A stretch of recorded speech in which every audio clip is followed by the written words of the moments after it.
ধুলিয়ান শামশেরগঞ্জে প্রতিবাদের নামে হত্যা লীলা, বাড়িঘর পোড়ানো, লুটপাট চলল অবাধে। আর তৃণমূলের কাছে সবটাই নাকি একেবারে ছোট ঘটনা। নিজের ভিটে মাটি ছেড়ে পাশের জেলায় ক্যাম্পে আশ্রয় নেওয়া তৃণমূলের কাছে খুবই সাধারণ বিষয়। সরকারের ব্যর্থতা ঢাকার চেষ্টা নাকি মুর্শিদাবাদকে হিন্দু শূন্য করবার বৃহত্তর চক্রান্ত, দেখুন।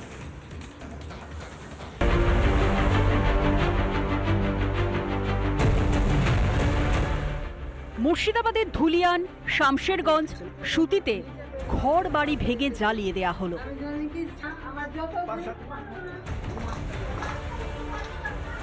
রক্ষা পেল না মন্দিরও। নৃশংসভাবে খুন করা হলো 3 জন নিরীহ মানুষকে। ভিটে মাটি ছেড়ে ফের উদ্বাস্তু শয়ে শয়ে বাঙালি হিন্দু।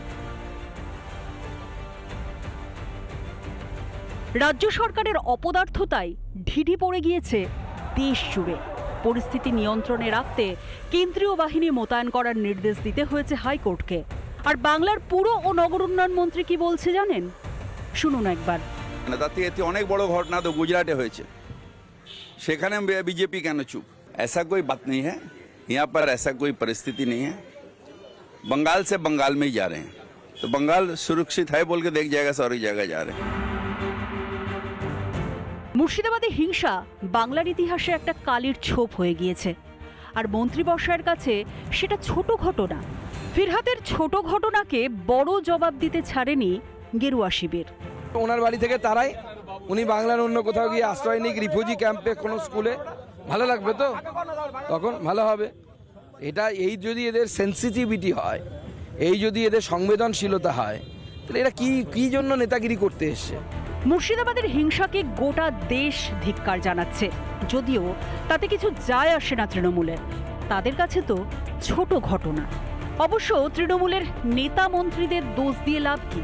খোদ মমতা বন্দ্যোপাধ্যায় তো অতীতে নানা গুরুতর বিষয়কে ছোট ঘটনা বলে চালাতে চেয়েছেন।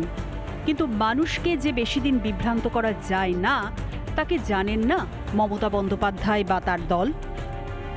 রিপাবলিক বাংলা। নানা ধরনের কন্টেন্ট দেখার জন্য লাইক করুন, শেয়ার করুন আমাদের ফেসবুক পেজ, সাবস্ক্রাইব করুন আমাদের ইউটিউব চ্যানেল। পাশাপাশি অন্যান্য ব্রেকিং নিউজের জন্য অবশ্যই চোখ রাখুন রিপাবলিক বাংলায়।